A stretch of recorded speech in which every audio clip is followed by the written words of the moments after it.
연금 탈 때 나는 세금을 2번 내는 게 됩니다. 세금을 이미 납부했는데도 불구하고 세금을 또 냈어요. 그럼 금융공단에서 뭐라 그래요? 맞습니다. 잘못됐네요. 죄송합니다. 그런데 돌려드릴 수는 없습니다. 왜요? 평생 내고도 절반밖에 받지 못하는, 그 절반 받으면서도 세금을 내다 보니까 오히려 절반의 절반도 받지 못하는 이런 분들도 생기고 있더라. 부익부 빈익빈을 조장하는 제도가 있습니다. 혹시라도 내가 국민연금을 받는데 있다 라고 하시는 분들은 무조건 늦춰 받으셔야 됩니다.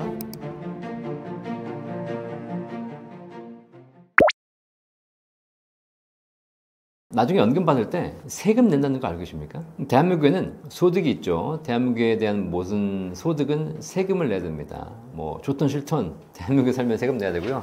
세금 내기 싫어서 딴 나라로 이민 가도 결국 또 세금 내야 됩니다. 이 세상을 살면서 피할 수 없는 게 2가지가 있죠. 죽음. 네, 그래서 어쨌든 내셔야 됩니다. 그래서 연금도 받을 때 세금 안 낸다고 생각하시는 분들이 계신데, 일단 국민연금, 당연히 연금 탈 때 연금 소득세를 내셔야 됩니다. 여기까지 이해되시죠? 다 알고 계시는 거죠? 근데 생각보다 그렇게 많이 나오진 않습니다. 왜냐면 국민연금이라는 것이 2001년까지 납부한 부분에 대해서는 세금을 돌려받지 않았기 때문에 연금 탈 때 과세하지 않는 구조를 갖고 있고요. 2002년 이후에 납부한 부분에 대해서 연말에 소득공제를 받았기 때문에 나중에 연금 탈 때는 세금 내는 구조를 갖고 있습니다. 납입할 때 돌려받지 않았다면 연금 탈 때 세금을 안 내는 것이고, 납입할 때 돌려받았다면 연금 탈 때 세금을 내는 겁니다. 아시겠죠? 이게 왜냐면 납입할 때도 돌려받지 못했는데 연금 탈 때 또 세금 내면 이중과세가 되기 때문이에요. 자, 그래서 납입할 때 소득공제를 받았냐 안 받았냐에 따라서 연금 탈 때 세금을 내냐 안 내냐가 결정됩니다. 다시 한번 정리해 드릴게요. 여러분들이 납입할 때 소득공제를 받았다면 세금을 돌려받은 것이기 때문에 연금 탈 때 세금을 내셔야 됩니다. 납입할 때 소득공제를 안 받았다면 세금을 안 돌려받은 거기 때문에, 이미 낸 거기 때문에 연금 탈 때 또 세금을 내시면 안 됩니다. 여기까지 이해되셨죠? 자, 그런데 2001년 이전과 2002년 이후는 자동으로 구분이 됩니다. 그건 법적으로 그냥 구분이 돼버리니까 대한민국 5천만 모든 국민이 동일합니다. 근데 2002년 이후에 소득공제 제도가 도입이 돼가지고 세금을 돌려받은 분들이 계신데, 소득공제라는 것이 소득에 대한 세금을 돌려받는 것이기 때문에 당해년도 내가 올해 소득세가 없어. 직장생활을 꾸준하게 20년 했지만 중간에 한 3년 쉬었는데 그 3년 쉬는 동안은 소득이 없잖아요. 소득이 없기 때문에 세금을 낸 게 없습니다. 자, 그때도 내가 국민연금을 냈을 거 아닙니까? 소득이 없어도 국민연금을 내니까, 자, 국민연금을 낸 것에 대해서 소득이 없었던 해, 세금을 내지 않았던 해는 국민연금을 낸 것에 대해서 세금을 돌려받지 못합니다. 그렇죠? 세금을 돌려받는다는 것이 낸 세금을 돌려받는 것이지 내지도 않았는데 돌려받는 건 아니거든요. 그러면 내가 총 국민연금을 낸 기간 중에서 소득공제를 받은 해가 있고 소득공제를 받지 못한 해가 있어요. 이해되시겠죠? 만약에 내가 진짜 뭐 좀 약간 과하게 예를 잡아서 1년 동안은 일을 하고 1년은 쉬고 1년은 또 일하고 쉬고 그랬어요. 20년간 그랬어. 자, 그럼 내 20년 중에서 10년 동안은 일했기 때문에 소득공제를 받았지만 나머지 10년 동안은 일을 안 했기 때문에 소득공제를 받을 수가 없었다는 겁니다. 그쵸? 자, 그러면 적어도 내가 2002년 이후에 국민연금 보험료 낸 것 중에서 절반은 세금을 돌려받았고 절반은 못 돌려받았어요. 자, 그럼 연금 탈 때 어떻게 됩니까? 연금 탈 때 세금을 돌려받았던 10년에 대해서는 연금 탈 때 세금을 부과하는 게 맞습니다. 그런데 나머지 10년은 내가 소득이 없어가지고 세금을 못 돌려받았기 때문에 이미 납부를 완료한 돈이거든요. 이렇게 되면 연금 탈 때 그 부분에 해당하는 연금액에 대해서는 과세하면 안 됩니다. 이해되시겠죠? 좀 어려운 부분이지만 여러분 잘 이해하셔야 돼요. 그래서 여러분이 국민연금 보험료를 낸 기간 중에서 소득공제를 받지 않았던 기간은 세금을 돌려받지 못했기 때문에 연금 탈 때 거기에 대해서 세금을 부과하면 안 되는 거죠. 만약에 거기에 세금을 부과한다? 그럼 나는 세금을 2번 내는 게 됩니다.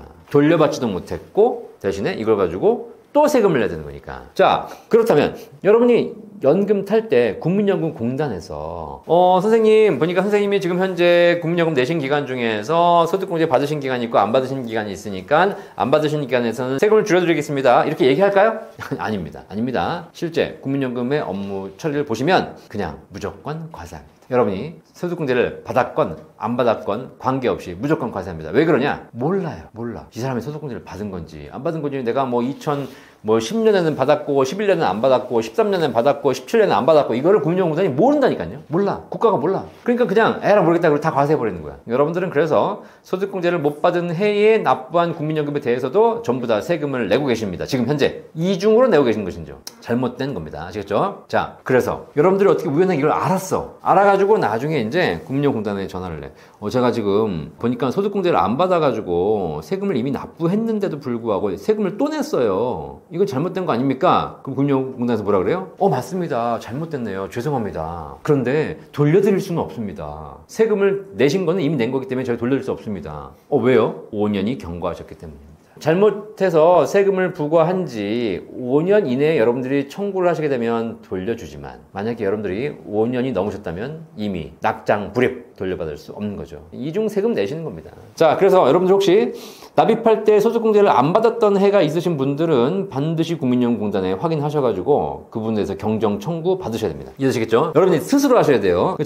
저는 이제 연금 전문가니까 국민연금공단에 물어봤어요. 이걸 왜 그냥 그러고 있냐? 이거는 국가가 해줘야 될 일 아니냐? 어차피 세금도 국가가 거는 거고 국민연금도 국가가 주는 건데 니네끼리 알아서 처리해줘야지 우리가 이걸 어떻게 알아? 근데 현재 그 시스템이 구축되어 있지 않습니다. 자, 그러면 제가 얘기했어요. 좋다. 그러면 수작업으로라도 하자. 수작업으로라도. 이게 무슨 얘기냐? 연금을 타는 첫 달에 연금 받으러 가는 날 국민연금공단에서 연금 받으러 오시는 분들에게 얘기하면 되는 거 아니냐. 그죠? 혹시 지금까지 국민연금 내시는 기간 동안 소득공제를 받은 해와 안 받은 해가 있으십니까? 그걸 확인시켜 주시면 저희가 처리해드리겠습니다. 라고 얘기해야 되는 거 아니야? 그걸 물어봐야지. 그것도 안 물어보고 있는 거예요. 아시겠죠?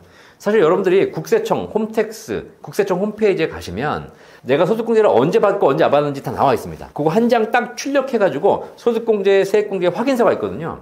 요 출력해가지고 요거를 국민연금공단에 갖다 주면 돼요. 요것만 하시면 돼. 근데 국민연금공단에서도 그걸 물어보지도 않고 요청하지도 않아. 나도 몰라. 그러니까 그냥 주는 대로 받는 거야. 그러니까 세금을 이중으로 내는 것이죠. 자, 그래서 이거는 이제 시스템이 개선돼야 되겠지만 뭐 언제 개선될지는 모르겠고요. 개선하고 있겠죠. 네, 빨리 개선하길 바라겠습니다. 어쨌든 여러분들이 지금 당장은 그런 상황이니까 혹시라도 연금 받으러 가신 분들 그냥 가지 마시고 국세청 홈택스 홈페이지 들어가셔가지고 연금보험료, 소득공제, 세액공제 확인서를 한 장 출력하셔가지고 국민연금공단에 가셔서 연금 달라라고 하시는 것이 가장 정확하고 이중과세의 피해를 보지 않는 방법이다라고 말씀드리겠습니다.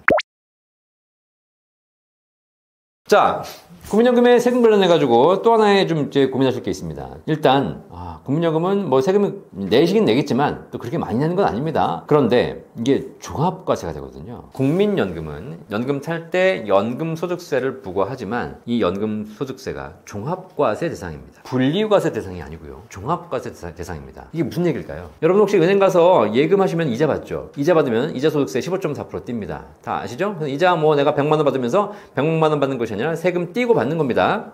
자, 근데 은행 이자는 이런 이자 소득 이런 것들은 연간 2천만 원 이내의 이자 소득이 발생하면 분리과세합니다. 이게 무슨 얘기냐?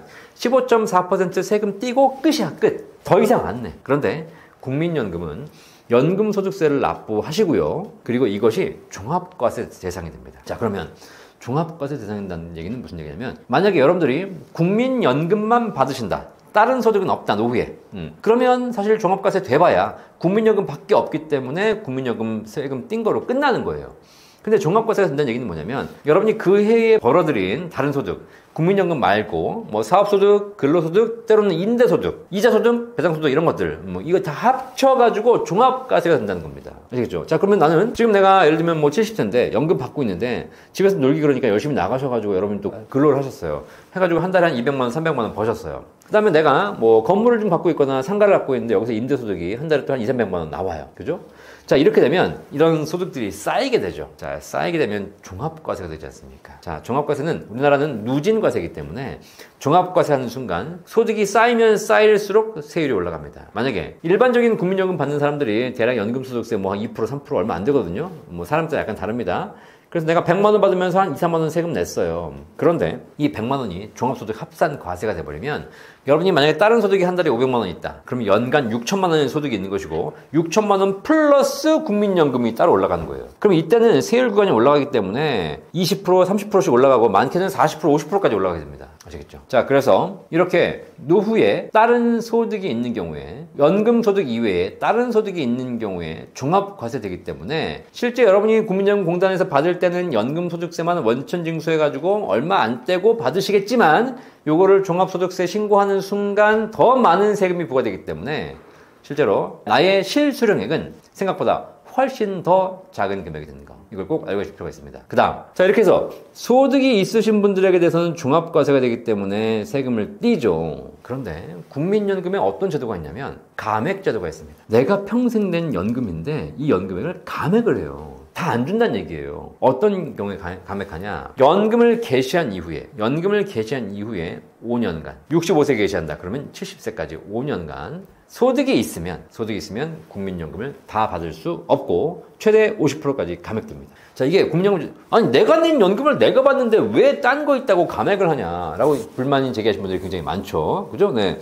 근데 저도 이해가 안 가요. 근데 국민연금 제도가 과거에 만들어졌을 때는 뭐 노후에 연금 받으면 됐지 무슨 일 하냐, 그냥 쉬면서 연금 받으면 되지, 일하면 소득이 있으니까 국민연금 좀 덜 받아라, 이런 생각으로 만들었을 겁니다. 그러다 보니까 다른 소득이 있으면 감액이 된다는 거. 그래서 그러다 보니까 노후에 내가 열심히 일해가지고 다른 소득을 만들어내면 정상적으로 받게 될 연금도 최대 절반까지 감액되는 겁니다. 불합리하죠? 더 불합리한 거 말씀드릴게요. 소득이 있으면 감액이 돼요. 물론 소득이 있다고 해가지고 무조건 감액되는 것이 아니라 소득이 월 평균 소득금액 기준으로 300만 원 이상이 되셔야지 감액됩니다. 자, 어쨌든 그러니까 소득이 감액돼요. 그런데 우리나라엔 소득의 종류가 뭐가 있냐면 근로소득, 사업소득, 그 다음에 이자소득, 배당소득 뭐 이런 게 있지 않습니까? 되게 웃긴 게 뭐냐면 근로사업소득은 열심히 나가서 몸을 가지고 일을 해서 벌어들이는 겁니다. 하다못해 근로를 하려면 내가 가서 회사에 가가지고 열심히 하루 종일 일해야 되는 거고, 사업소득은 내가 뭐 장사라든가 뭔가 해가지고 소득을 벌이는 거 아닙니까? 근로사업소득은 그래서 노동소득이라고 얘기해요. 이해되시죠? 반면에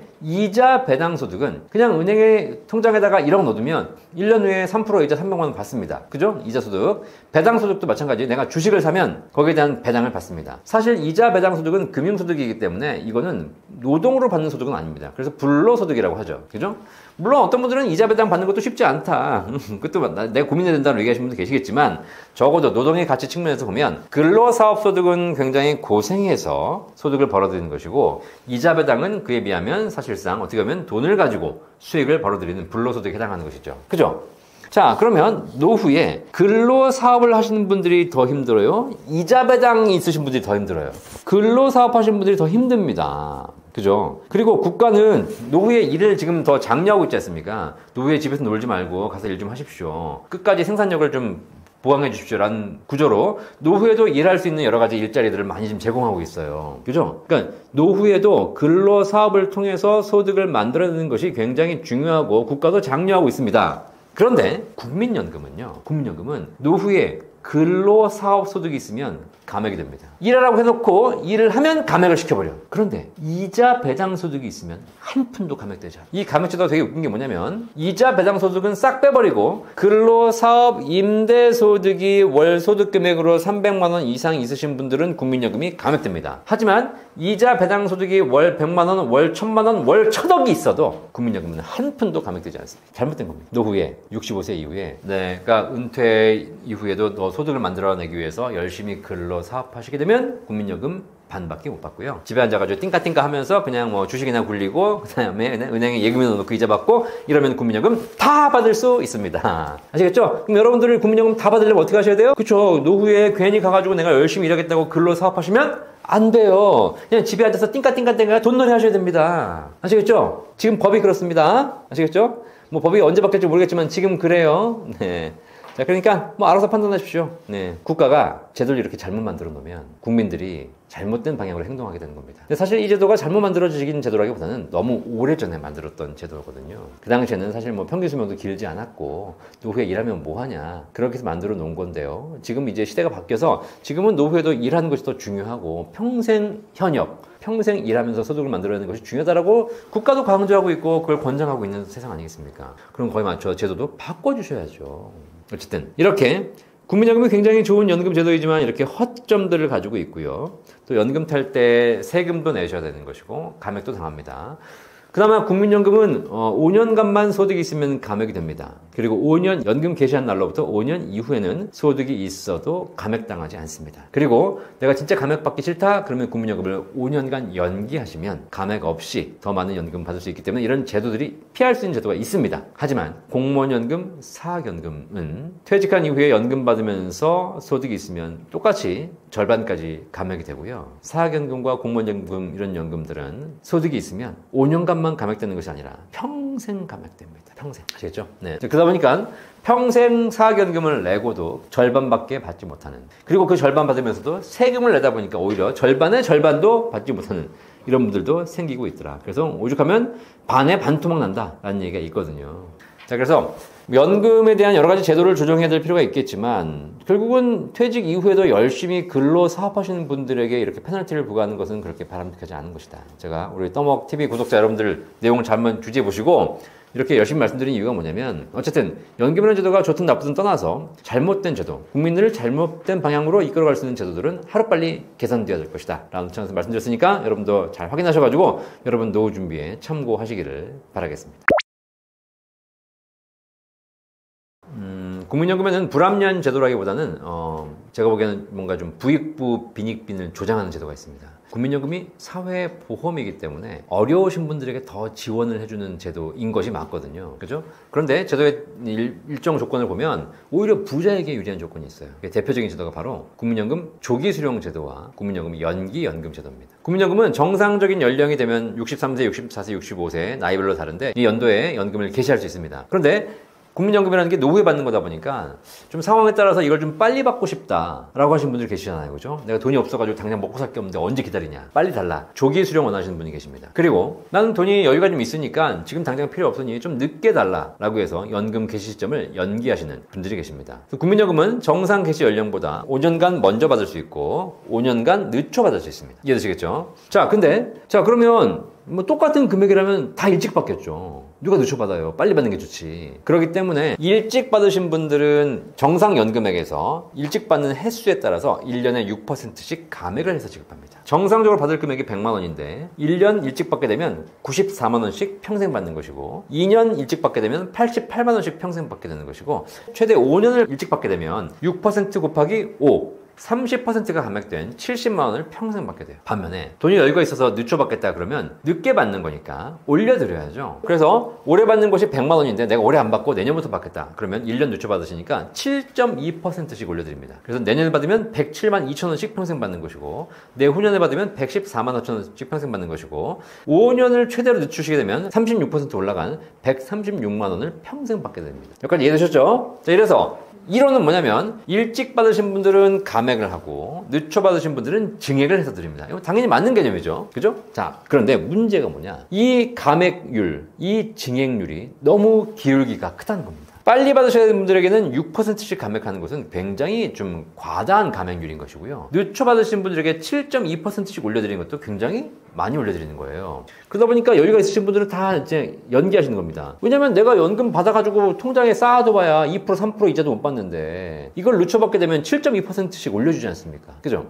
물론 늦게 받는 것에 대한 불이익은 있지만 그 늦게 받는 것에 대한 불이익 대비 올라가는 연금액이 엄청나게 많이 올라간다는 겁니다. 이해되시겠죠? 자, 그러다 보니까 실제로 어떤 일이 벌어지냐. 잘 보십시오. 국민연금을 일찍 받아야 되는 분들은 어떤 분들이죠? 돈이 없으신 분들, 은퇴 준비가 부족한 분들, 서민들, 어려우신 분들입니다. 자, 이런 분들. 정말 우리 사회에서 지원이 필요한 어려운 분들은 국민연금을 일찍 받아야 되는데 일찍 받는 분들에게는 감액을 6%씩 팍팍팍 후려치는 거예요. 반대로 늦춰 받으신 분들은 누구냐? 여유가 있으신 분들입니다. 아니, 내가 통장에 100억 있는데 뭐하러 국민연금 지금 받아? 이런 분들은 그냥 더 5년 늦추세요. 아니, 더 늦춰줘도 됩니다 라고 하는데 최대 5년까지 늦춰주고 있죠. 더 늦추셔가지고 36% 업그레이드된 연금을 받으시는 겁니다. 이분들은 돈이 여유가 있으신 분들이에요. 여유가 있는 분들에게는 1년에 7.2%씩 연금액을 확 올려드리는 겁니다. 전형적인 부익부 빈익빈 제도입니다. 자, 그래서 이런 부분은 좀 조정할 필요가 있습니다. 이것도 제도가 잘못된 게 아닙니다. 이 제도가 만들어진 게 수십 년이 지났어요. 20, 30년 전에는 금리가 뭐 10%, 15%였으니까 뭐 7% 올려주는 거 얼마 안 됐겠죠. 하지만 지금은 은행 금리가 2%, 3%로 저금리 시대를 우리가 수십 년간 살고 있는데 그럼 이게 이제 바뀌어야죠. 상식적으로 그래 뭐 은행에 두나 연기하나 큰 차이가 없으니 결정할 수 있도록 해줘야 되는데 지금은 은행에 두는 것보다 연금 받아서 은행에 두는 것보다 연금 안 받아서 연기하는 것이 훨씬 더 좋은 상황이 돼버렸으니 누구나 다 연기를 하겠죠. 근데 부자들은 나중에 더 많은 연금을 받게 되는 겁니다. 가난한 사람들은 일찍 받아가지고 더 적은 연금을 어렵게 받아야 되는 상황이 발생하는 거죠. 그래서 이제는 이 증액률과 감액률을 조정할 때가 됐어요. 그래서 제가 이렇게 말씀드리는 거 저도 연기연금 하라고 말씀드립니다. 제도가 이러면 잘 이용해야죠. 하지만 잘못된 제도이기 때문에 증액률도 한 3, 4%, 감액률도 한 2, 3% 이렇게 해서 좀 일찍 받으신 분들이 좀 감액은 되지만 적게 감액되고 늦춰 받으신 분들이 증액은 되지만 그냥 현실적으로 은행 이자만큼만 증액이 되고 이렇게 하는 것이 훨씬 더 합리적인 제도가 아닐까라고 생각하거든요. 이런 부분도 조정을 해주시기 되게 좋을 것 같고요. 어쨌든 제도 조정과 관계없이 현재 제도는 이렇습니다. 그래서 혹시라도 내가 국민연금을 받는데 여유가 있다 라고 하시는 분들은 무조건 늦춰 받으셔야 됩니다. 이렇게 늦춰 받으라고 얘기하시면 꼭 질문하십니다. 일찍 죽으면 어떡합니까? 그죠?